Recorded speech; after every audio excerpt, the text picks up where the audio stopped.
29వ అధ్యాయము రక్షింపక నేరక యుండనట్లు యెహోవా హస్తము కుర్చు కాలేదు, విననేరక యుండునట్లు ఆయన చెవులు మందము కాలేదు. మీ దోషములు మీకును మీ దేవునికిని అడ్డముగా వచ్చెను, మీ పాపములు ఆయన ముఖమును మీకు మరుగుపరచెను గనుక ఆయన ఆలకింపకున్నాడు. దేవుడు ఇచ్చిన వాక్యము దీవించునుగా. ప్రార్థించుకుందాం.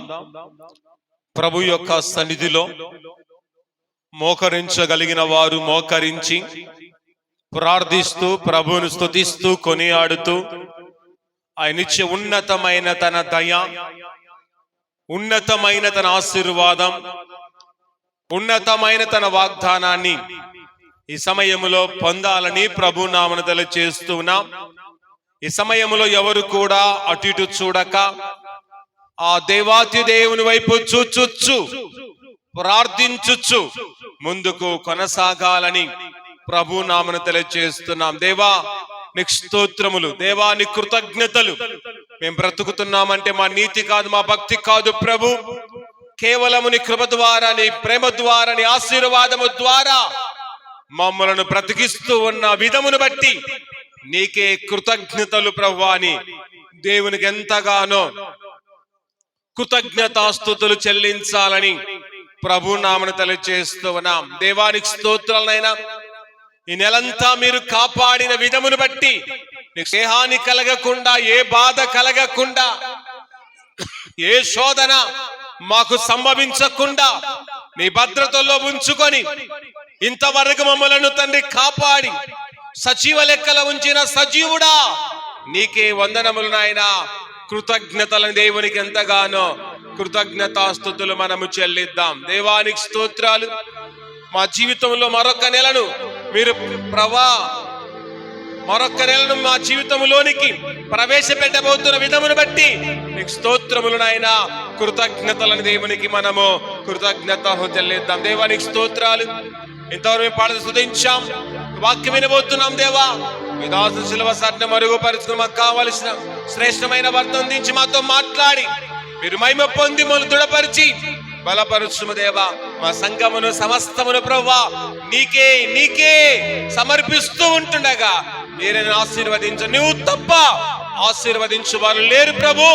మీరే ఆశీర్వదించి మీ సకల దీవెనలు మాకు మెండుగా దండిగా మీరు అనుగ్రహించి మమ్మల్ని బలపరచుము నాయన, దృఢపరచు అని ప్రార్థిస్తూ ఉండగా ప్రార్థన మన మధ్యలో ఉన్న ఆనందరాజు గారు మన ప్రార్థన నడిపిస్తారు. ప్రార్థన చేసుకుందాం. మమ్మల్ని మిక్కిలిగా ప్రేమించిన మా ప్రియ పరలోక గొప్ప తండ్రి, నీ ఘనమైన పాదాల స్థితిలో స్తోత్రాలు చెల్లించుకొనిచున్నాం ప్రభా.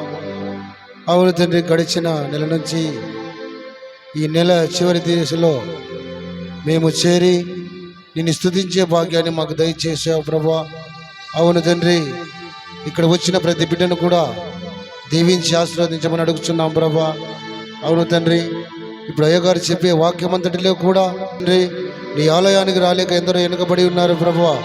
వారందరినీ కూడా అట్లో కూడా నీవే ఉండు ముందుకు నడిపిస్తావని యేసు దివ్యమైన నామములు అడిగి వేడుకొనుచున్నాము తండ్రి, ఆమేన్. క్రీస్తునందు దేవుని బిడలారా, ఈ యొక్క సమయములో, ఈ యొక్క వేళలో కొద్ది నిమిషాలు దేవుని వాక్యాన్ని మనము ధ్యానించుకుందాం. అంతకంటే ముందు ఈ యొక్క శ్రేష్ఠ పాపం మనలో ఉంటే అనే ధ్యానాంశంపై మనము ధ్యానించబోతూ ఉండగా పరిశుద్ధాత్మ దేవుడు మనతో మాట్లాడబోతూ ఉండగా ప్రతి ఒక్కరూ శ్రద్ధగా వినవలసిందిగా ప్రభు నామమున మీకు అందరికి మనవి చేస్తూ ఉన్నాం. క్రీస్తునందు ప్రేమైన వారలారా, పాపం మనలో ఉంటే ఏమి జరుగుతూ ఉంది? పాపం మనలో ఉంటే మనం ఏమి పొందబోతూ ఉన్నాం? పాపం మనలో ఉంటే మన జీవితం ఎలా ఉండబోతుంది అనే విషయంపై కొద్ది నిమిషాలు దేవుని వాక్యాన్ని మనము ధ్యానించుకుందాం.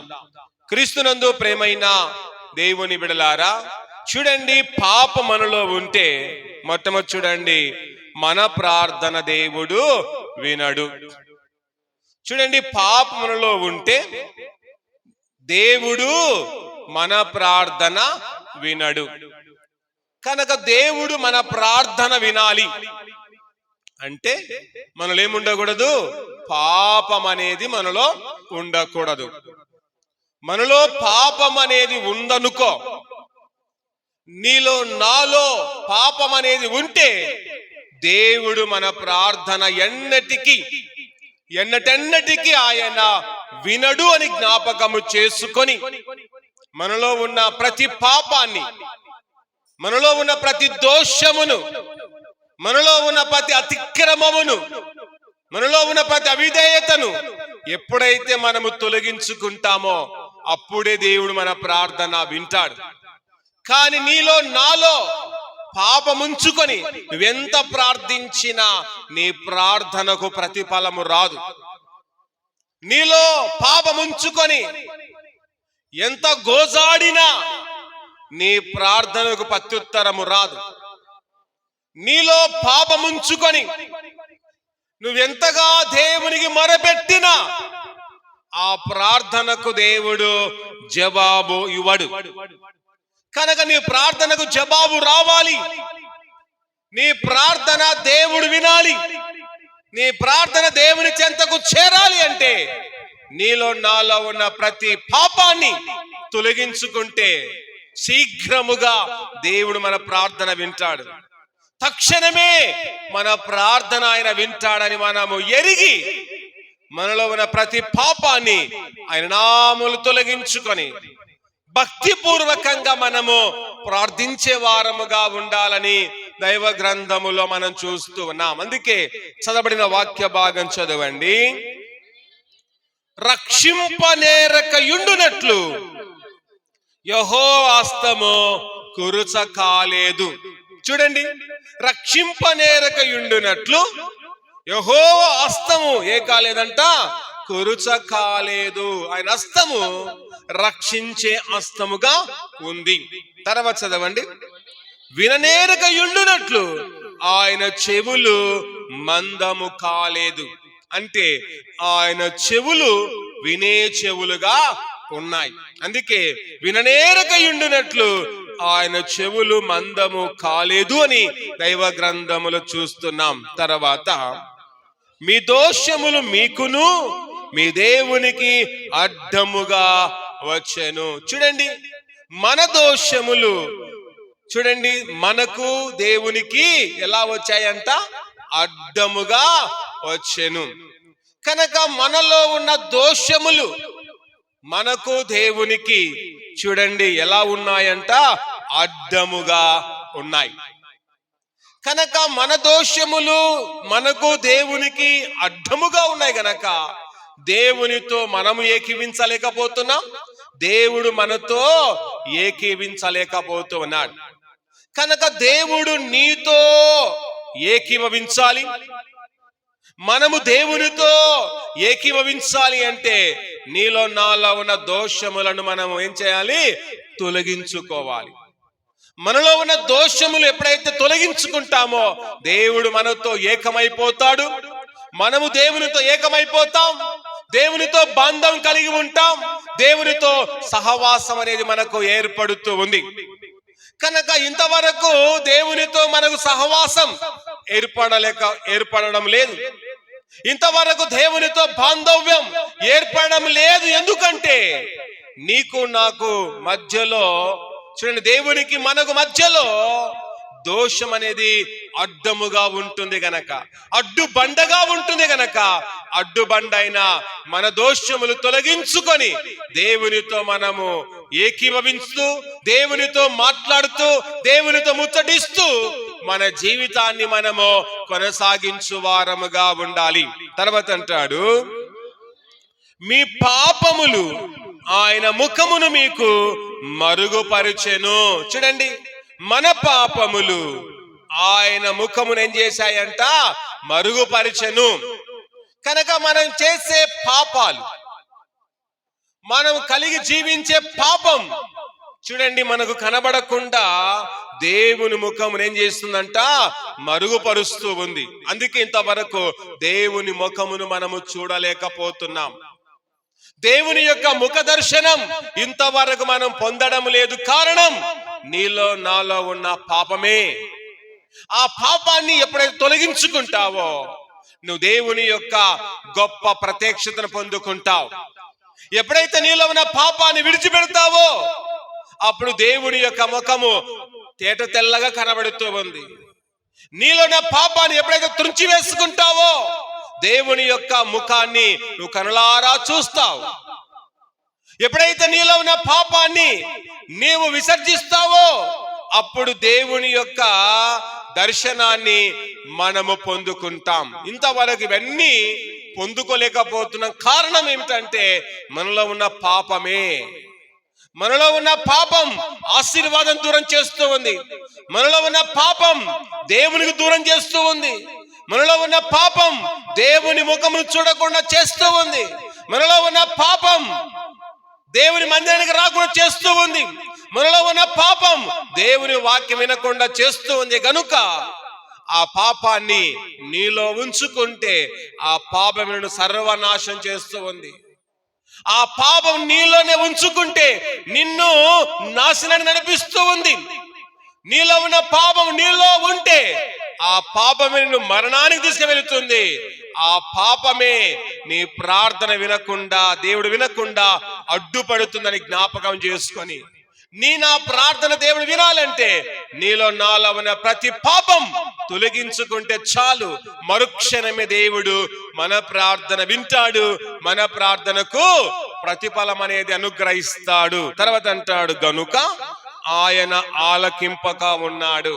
మనలో పాపం అనేది ఉంది గనక, మనలో దోషములు ఉన్నాయి గనక, దేవునికి వ్యతిరేకమైన జీవితం మనలో ఉంది గనక, దేవునికి ఆపోజిట్ అయిన జీవితం మనలో ఉంది గనక, దేవునికి మనము చూడండి చాలా చాలా వ్యతిరేకంగా జీవిస్తున్నాము గనుక దేవుడు మన ప్రార్థన ఆలకింపక ఉన్నాడు.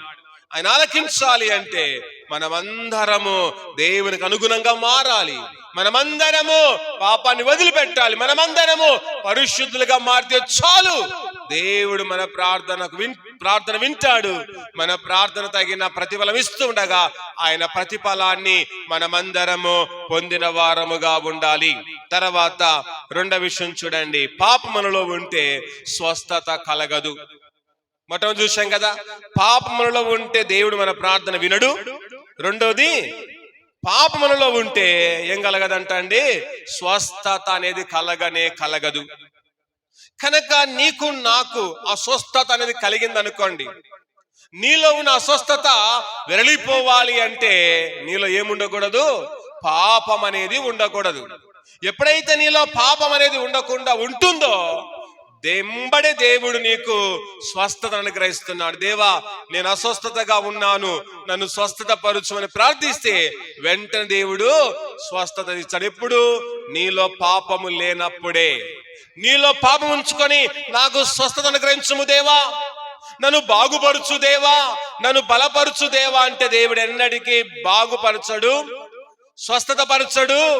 చూడండి, బలపరచడాన్ని మనము జ్ఞాపకము చేసుకుని వారముగా ఉండాలి. అందుకే దైవ గ్రంథములో చూడండి, కీర్తనల గ్రంథము 38వ కీర్తన 3వ వచనాన్ని గమనిస్తే అక్కడ కీర్తనకన దావీదు గుర్తెరిగాడు.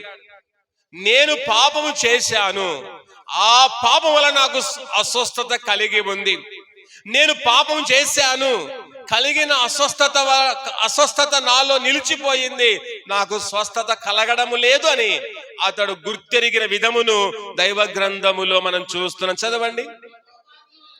నీ కోపాగ్ని వలన ఆరోగ్యము నా శరీరము విడిచిపోయాను. చూడండి, దేవుని యొక్క కోపాగ్ని వలన చూడండి అతనిలో ఉన్న ఆరోగ్యము అతని శరీరాన్ని ఏం చేసిందంట, విడిచిపోయినట్లు మనం చూస్తున్నాం. అంటే దేవుని యొక్క కోపాగ్ని అతని మీదికి వచ్చింది. కారణం అతడు చేసిన పాపమును బట్టి, అతడు చేసిన అతిక్రమమును బట్టి, అతడు అతనిలో ఉన్న దోషమును బట్టి, అతనిలో ఉన్న ఆ తప్పుడు విధానమును బట్టి దేవుని యొక్క కోపం అతని మీదికి రాగా, దేవుని యొక్క కోపాగ్ని వలన అతనిలో ఉన్న ఆరోగ్యం అతని శరీరాన్ని విడిచిపోయినదిగా ఉంది. చూడండి, మనము కూడా పాపములో ఉంటే ఖచ్చితముగా దేవుని కోపాగ్ని మన మీదికి వస్తూ ఉంది. దేవుని కోపాగ్ని మన మీదకి వచ్చిందనుకో, మన శరీరములో ఉన్న ఆరోగ్యము ఏమైపోతుందమ్మా? మన శరీరాన్ని విడిచిపోతూ ఉంది. కనుక ప్రియ నేస్తమా, ఆలోచించు. ఇంతవరకు ఆరోగ్యంగా ఉన్నావంటే అది దేవుడిచ్చిన వరం. ఈ రోజు ఆరోగ్యంగా ఉన్నామంటే అది దేవుడిచ్చిన మహాభాగ్యంగా ఎంచుకోవాలి. దేవుడు నాకు ఆరోగ్యం ఇచ్చాడని విర్రవీగుతూ ఏదైనా తప్పు చేశావనుకో, విర్రవీగుతూ ఏదైనా పాపములో పడిపోయావనుకో, ఇర్రవీగుతూ పాపాన్ని చేశావనుకో, ఆ పాపం వలన నీలో ఉన్న ఆరోగ్యము వెడలిపోతూ ఉంది.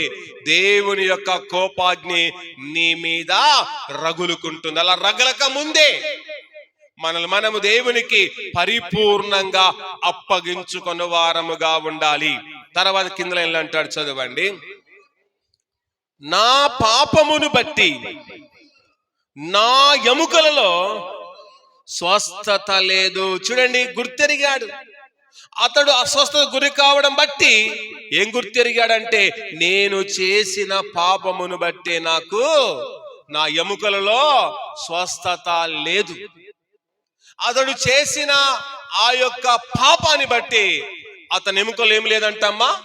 స్వస్థత లేదు. కనుక మనము చేసే పాపమును బట్టి మన ఎముకల్లో కూడా స్వస్థత లేకుండా పోతూ ఉంది. కనుక నీకు స్వస్థత కలగాలి, నీవు సంపూర్ణమైన స్వస్థత పొందాలి, సంపూర్ణమైన ఆరోగ్యవంతుడిగా మారాలి, ఆరోగ్యవంతురాలుగా మారాలి అంటే నీలో నాలో పాపం అనేది ఉండకూడదు.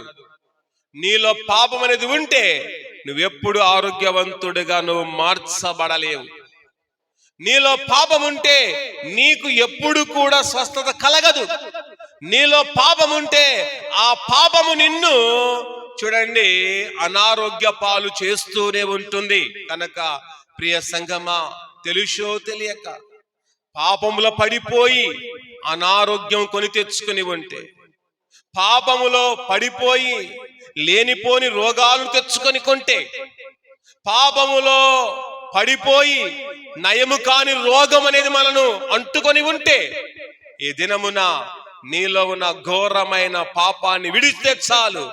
ఆ పాపాన్ని విడిచిన రోజే నీకు దేవుడు స్వస్థతనిస్తాడు. ఆ పాపాన్ని విడిచిన రోజే నీ జీవితము ధన్యకరంగా మారుతుంది. ఆ పాపాన్ని విడిచిన రోజే నీవు నేను ఎంతగానో ఆరోగ్యవంతులుగా మారుతామని ఎరిగి నీవు నేను ఒకవేళ పాపములో ఉంటే ఆ పాపాన్ని ఈ దినాన విసర్జించి తృణీకరించుకొని దేవుని ద్వారా స్వస్థత, దేవుని ద్వారా ఆరోగ్యం, దేవుని ద్వారా ఐశ్వర్యం, దేవుని ద్వారా ఆనందం, దేవుని ద్వారా మేలును మనము పరిపూర్ణంగా మనము పొందిన వారముగా ఉండాలి. కనుక నిన్ను రోగం అనేది వెంటాడుతూ ఉంటే ఆ రోగం రావడానికి కారణం పాపము. గనక నీ రోగానికి కారణమైన పాపాన్ని విడిస్తే చాలు, నీలో ఉన్న రోగము కూడా విడిచిపోతుందని మనము ఎరిగిన వారముగా ఉండాలి. తర్వాత మూడో విషయం చూడండి, పాపములలో ఉంటే మానసిక వేదన కలుగుతుందంట. పాపములలో ఉంటే ఏం కలుగుతుందంటమ్మా? మానసిక వేదన కలుగుతుంది. చూడండి, పాపం చేసేవారు ఎప్పుడు సంతోషంగా ఉండరు. ఒకవేళ పాపం చేసే ఆ 3 నిమిషాలు సంతోషంగా ఉండవచ్చు, కానీ ఆ 3-5 నిమిషాల తర్వాత వారెప్పుడు కూడా సంతోషంగా ఉండలేరు. ఎప్పుడు కూడా మానసిక వేదనలోనే ఉంటారు. పాపము చేసే వారి ముఖాన్ని చూడండి, వారి ముఖములో సంతోషం అనేది కనబడదు. పాపం చేసే వారిని గమనించండి, వారు ఒక చోట సమాధానంగా కూర్చోలేరు. పాపం చేసేవాడిని గమనించండి, ఎప్పుడు కూడా వాని మాట తడబడుతూనే ఉంటుంది. పాపం చేసేవాని యొక్క నడవడిక చూడండి, వాని నడక కూడా తడబడుతూ ఉంటుంది. పాపం చేసే ప్రతి స్త్రీ కాని పురుషుని కాని చూడండి, వారి హృదయములో ఎప్పుడు చూసినా వేదన, ఆవేదన, హృదయములో ఎప్పుడు చూసినా అశాంతి అనేది మిగులుతూ ఉంది గనక ప్రియ దేవుని బిడ్డ, ఒకవేళ తెలుసో తెలియక పాపం చేసి నువ్వు మనోవేదనకు గురవుతున్నావేమో, మానసిక వేదన గురవుతూ ఉంటే ఆ మానసిక వేదన నిన్ను విడిచిపోవాలంటే నీలో ఉన్న ఘోరమైన ఆ పాపాన్ని విడిచిపెడితే చాలు, నీలో ఉన్న మానసిక వేదన వెళ్ళిపోతుంది. దేవుడు నీకు సంతోషము అనుగ్రహిస్తున్నాడని దైవ గ్రంథములో మనం చూస్తున్నాం. చూడండి, కీర్తనల గ్రంథము 38వ కీర్తన 8వ వచనాలు గమనిస్తే కీర్తనకారుడు అతడు చేసిన పాపం వలన అతనికి ఏమి కలిగిందో దైవ గ్రంథములోనే మనము చూస్తూ ఉన్నాం. చదవండి, గట్టి చదవండి. నేను సొమ్మసిల్లి బహుగా నలిగి ఉన్నాను. అతడు ఏమైపోయినాడంటమ్మా? సొమ్మసిల్లి బహుగా నలిగిన వాడుగా ఉన్నాడు. ఎందుకు సొమ్మసిల్లిపోయాడు, ఎందుకు నలిగిన వాడుగా ఉన్నాడు అంటే అతడు చేసిన పాపమును బట్టి అతడు సొమ్మసిల్లిపోయిన వాడుగా ఉన్నాడు, బహుగా నలిగిన వాడుగా ఉన్నాడు. తర్వాత అంటాడు, నా మనోవేదన బట్టి కేకలు వేచున్నాను. అతను ఏం కలిగిందంటమ్మా? మనోవేదన కలిగింది. ఆ మనోవేదన కారణం అతడు చేసిన పాపమే. అతనిలో ఉన్న పాపమే అతనికి ఏం కలగజేసిందంట? మనోవేదన కలగజేసింది. ఆ మనోవేదనతో ఏం చేస్తున్నాడంట? కేకలు వేస్తూ ఉన్నాడు. అర్థముగాక ఆ మనోవేదనకు తట్టుకోలేక అతడు ఏం చేస్తున్నాడమ్మా? కేకలు వేస్తూ ఉన్నాడు. కనుక ప్రియ దేవుని బిడ్డ, నువ్వు పాపం చేస్తే నీకు మనోవేదన కలుగుతుంది. అప్పుడు నువ్వెంత కేకలు వేసినా ఏమి ప్రయోజనము లేదు, ఎంత కేకలు వేసినా ఏ ఫలితము లేదు, ఎంత కేకలు వేసినా నీ జీవితంలో ఏమి జరగదు. ఏదైనా జరగాలి అంటే పాపములో పడిపోక ముందు జాగ్రత్త పడితే ఏదైనా జరుగుతుంది. పాపములో పడిన తర్వాత నా జీవితంలో అది జరగాలి, ఇది జరగాలంటే ఏది జరగదు, జరగబోదని జ్ఞాపకం చేసుకొని జాగ్రత్త వహిద్దాం. చూడండి, కాలక ముందు అగ్గి పట్టుకోవాలంటే కాలక ముందు దేన్నో ఒకదాన్ని పట్టుకొని మనం పట్టుకోవాలి. కాలిన తర్వాత నువ్వెంత లబోదిబగొట్టుకున్నా ప్రయోజనం అనేది లేదు గనక ప్రియ దేవుని బిడ్డల, కాలక ముందే మన చేతులకు ఆకులను కట్టుకోవాలి. కాలిన తర్వాత ఆకులు కట్టుకున్నా ఏమి కూడా ప్రయోజనం ఉండదు. అందుకే పాపములో పడిన తర్వాత ఫలితము లేదు, కానీ పాపములో పడకుండా ఉంటేనే నీ జీవితంలో ప్రతిఫలము అనేది ఉంటుందని జ్ఞాపకము చేసుకొని నీవు కూడా ఒకవేళ పాపములో ఉంటూ మానసికంగా కృంగిపోతున్నావేమో, మానసికంగా నలిగిపోతున్నావేమో, ఎవరికి చెప్పుకోలేక బాధపడుతూ ఉంటే నువ్వు దేవునికి చెప్పుకొని దేవుని నామమున ప్రార్థించి పాప క్షమాపణ పొందాలి.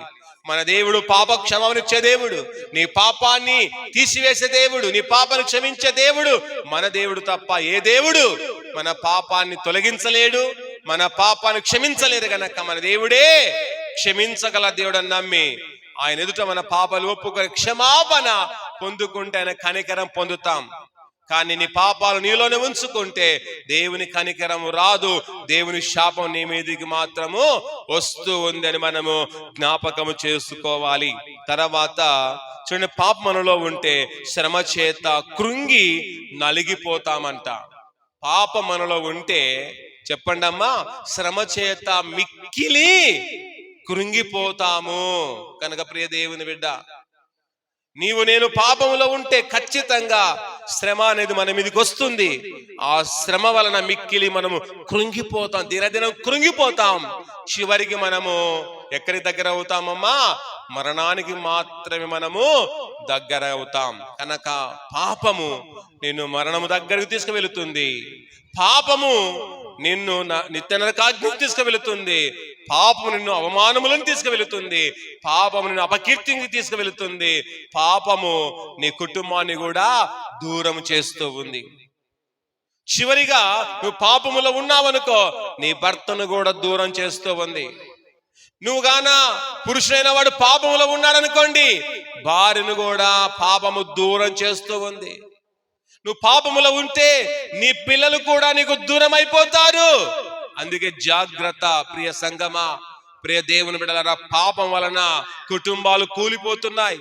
పాపం వలన సంసారాలు కూలిపోతున్నాయి. పాపం వలన పిల్లలు నాశనం అయిపోతున్నారు. పాపం వలన చాలా మంది ఇబ్బందులకు గురవుతున్నారు. గనక వాటన్నిటికి మనం గురి కాకుండా ఈ 3 నాళ్ళ ముచ్చట జీవితంలో ఆనందంగా నువ్వు జీవించాలి, ఆశీర్వాదకరంగా జీవించాలి అంటే నీలో నాలో ఘోరమైన ఏ తప్పిదమైనా సరే, దేవునికి వ్యతిరేకమైన ఏ పనైనా సరే, ఈ దిన వదిలిపెడితే బ్రతుకుతావు, వదిలిపెట్టకపోతే చస్తావని జ్ఞాపకం చేసుకొని ఇక నుంచైనా మన జీవితాన్ని మనం ఎంతగానో ఆయన ద్వారా బాగుపరుచుకుని వారముగా ఉండాలి. అందుకే చూడండి, కీర్తనల గ్రంథము 38వ కీర్తన 6వ వచనాన్ని చదువుకుందాం. నేను శ్రమ చేత మిక్కిలి కృంగి ఉన్నాను. చూడండి, శ్రమ చేత అతడు ఏమైపోయాడంట?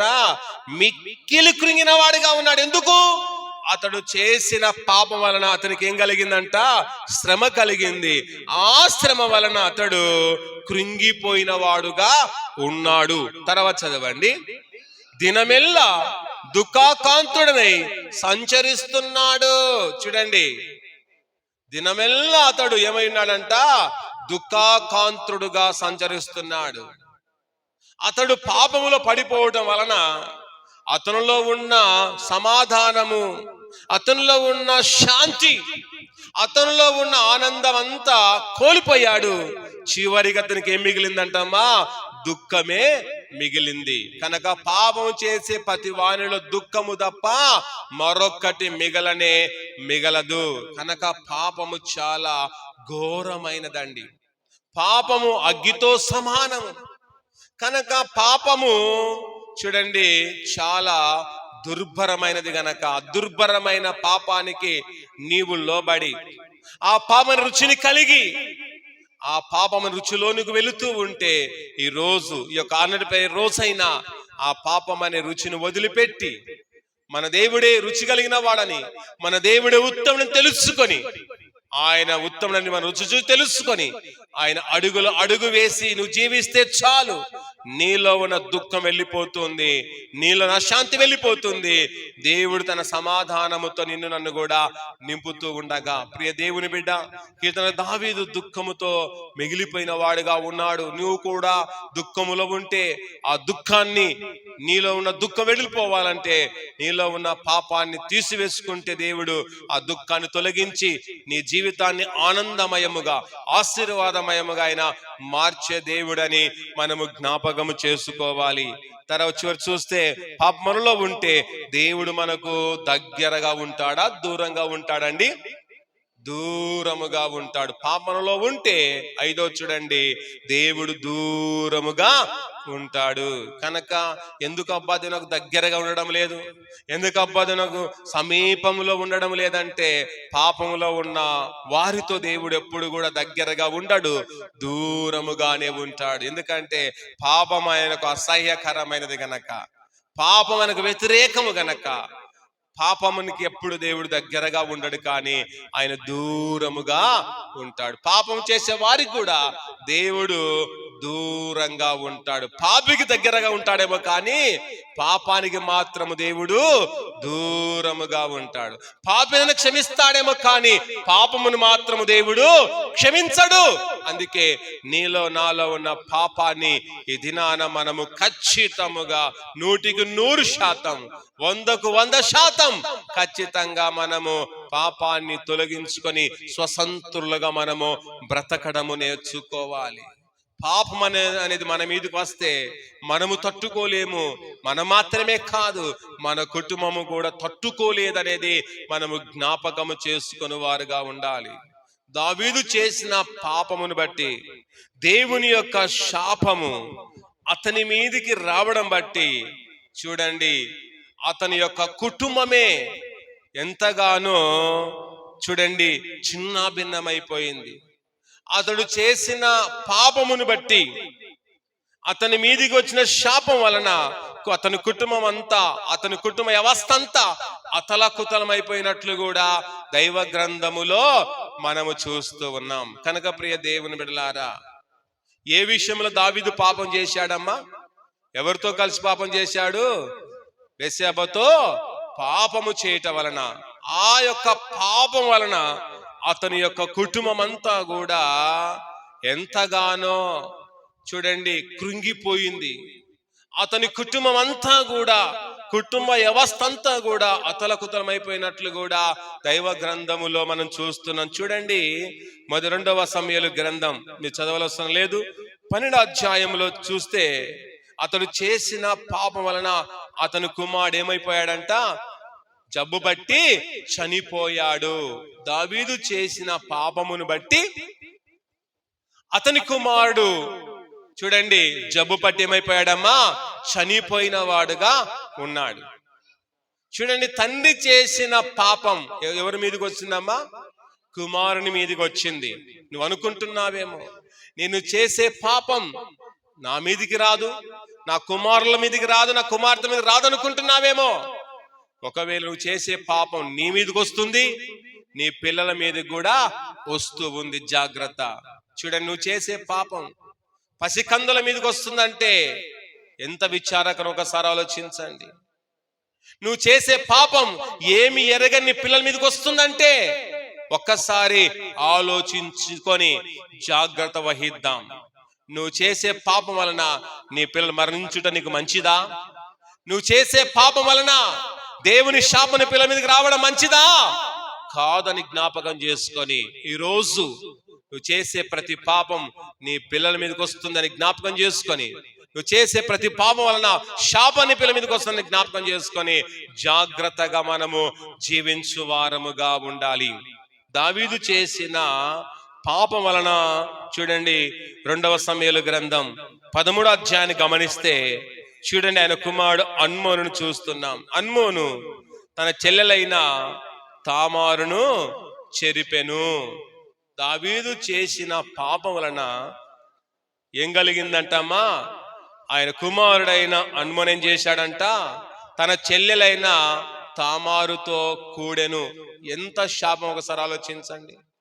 తండ్రి చేసిన పాపం వలన తన కుమారుడు చూడండి తన కుమార్తెనే అనగా తామారును అన్మోను కూడిన విధానాన్ని అక్కడ మనం చూస్తున్నాం.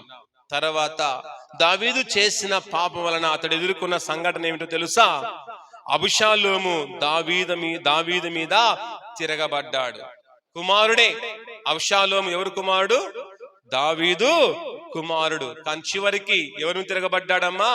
తండ్రి మీదనే తిరగబడ్డాడు. కారణం అతడు చేసిన పాపమే అని మనము జ్ఞాపకము చేసుకోవాలి. చివరిగా మనం చూస్తే 2 సమూయేలు గ్రంథం 16వ అధ్యాయం గమనిస్తే అబషాలోము తన తండ్రి ఉపపత్తులను కూడిన వాడిగా ఉన్నాడంట. ఎంత విచారకరం అండి. దావీదు చేసిన పాపం వలన అబషాలోము తన తండ్రి అయిన ఉపపత్తులను కూడిన విధానాన్ని చూస్తున్నాం. అతడు కూడా ఉపపత్తులను కూడడానికి కారణం దావీదు చేసిన పాపమే అని మనం జ్ఞాపకం చేసుకోవాలి. తర్వాత 2 సమూయేలు గ్రంథం 10వ అధ్యాయంలో చూస్తే దావీదును బెదిరించడం జరిగింది. కనుక ప్రియ దేవుని బిడ్డలారా, నువ్వు చేసిన పాపం వలన అందరూ కూడా బెదిరిస్తారు. నువ్వు స్వచ్ఛంగా ఉంటే ఎవరు బెదిరించిన బెదరవు. నీలో పాపం ఉందనుకో ఖచ్చితంగా బెదిరిపోతావు, భయపడతావు అని మనము జ్ఞాపకము చేసుకుని వారుగా ఉండాలి. తర్వాత 2 సమూయేలు గ్రంథం 18వ అధ్యాయంలో చూస్తే అక్కడ అబషాలోము మరణము నొందాడు. కారణం తండ్రి చేసిన పాపం వలన అబషాలోము ఏమైపోయాడంట? మరణానికి పాత్రుడైపోయాడు. అక్కడనే 2 సమూయేలు గ్రంథం 19వ అధ్యాయంలో గమనిస్తే చివరికి దావీదుకు మిగిలింది ఏంటో తెలుసా? విలాపము, దుఃఖం మాత్రమే మిగిలిందంట. కేవలం పాపం చేయడం వలన చివరికి అతనికి ఏం మిగిలిందంటమ్మా? విలాపము, దుఃఖం మాత్రమే మిగిలింది, ఇంకేమి కూడా మిగలలేదు గనక ప్రియ దేవుని బిడ్డలారా, నా జీవితంలో పాపం చేసి దావీదుకు వచ్చిన శాపములాగా మన మీద కూడా శాపాన్ని కొని తెచ్చుకుంటూ ఉంటే, ఆ శాపం మన మీదకి రాకుండా దేవుని దయ రావాలి అంటే మనలో ఉన్న ప్రతి పాపాన్ని వదిలిపెట్టి పరిశుద్ధులుగా మనం మార్చుకొని, దేవునికి ప్రేమైన వారిగా మార్చుకొని, ఆయనకు యోగ్యులుగా మనం జీవిస్తూ పవిత్రమైన నడవడిక జీవిస్తూ ఆయన ఇచ్చే దయ దాక్షణ్యాలు పొందుకొని విశ్వాసం నావలు మనము ముందుకు కొనసాగు వారముగా ఉందాం. ప్రార్థించుకుందాం. తలలు వంచండి, ప్రార్థించుకుందాం. దేవుడి ఉన్నతమైన తన కరుణ, తన కటాక్ష, తన సన్నిధిని పొందుకొని విశ్వాసముతో మనము, నమ్మకముతో మనం ముందుకు కొనసాగు వారముగా ఉందాం అని ప్రార్థిస్తూ ప్రభును స్తుతిస్తూ ఉంటూ ఉండగా ప్రార్థన మనము చేస్తుంది. దేవానికి స్తోత్రాలు. ఇంతవరకు మీరు మాతో మాటల ప్రతి మాటను బట్టి వందనాలు. మేమందరం ఈ వాక్య ప్రకారంగా జీవించడానికి మహాభాగ్యమును మాకు దయచేసి మమ్మల్ని బలపరచ, మాలో ఉన్న ప్రతి పాపాన్ని తొలగించి మమ్మల్ని పవిత్రులుగా మార్చి మనం దృఢపరచి మనందరూ ప్రార్థిస్తూ ఉంటుండగా ప్రార్థన చేసుకుందాం. మన మధ్యలో ఉన్న మేరమ్మ గారు వాక్య ఫలింపు కొరకు మనల్ని ప్రార్థన నడిపిస్తారు.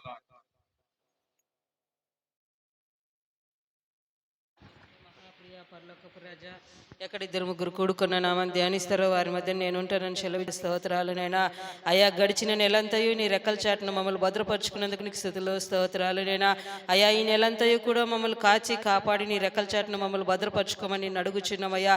అయా, పాపము గురించి ప్రభ నీ దాసుడు ఉన్న వర్తమానాన్ని మాకు వినిపించాడయ్యా. వినిన ప్రతి ఒక్క బిడ్డ పాపము చేయకుండా విశ్వాసం అనే మార్గాల్లో మేము నడుచుకున్నట్టుకు సహాయం మాకు దయచేయమని అడుగుచున్నామయ్యా. పాపము చేస్తే ఎటువంటి స్థితిలో మేము పడిపోతున్నామో సత్యమైన మార్గాలను మాకు వినిపించాడు నైనా. ఆ మాటలు విని విడిచిపెట్టకుండా మా హృదయాలలో ముద్ర వేసుకుని వాక్యానుసారంగా మేము నడుచుకునేలాగిన సహాయం మాకు దయచేయమని అడుగుచున్నామయ్యా.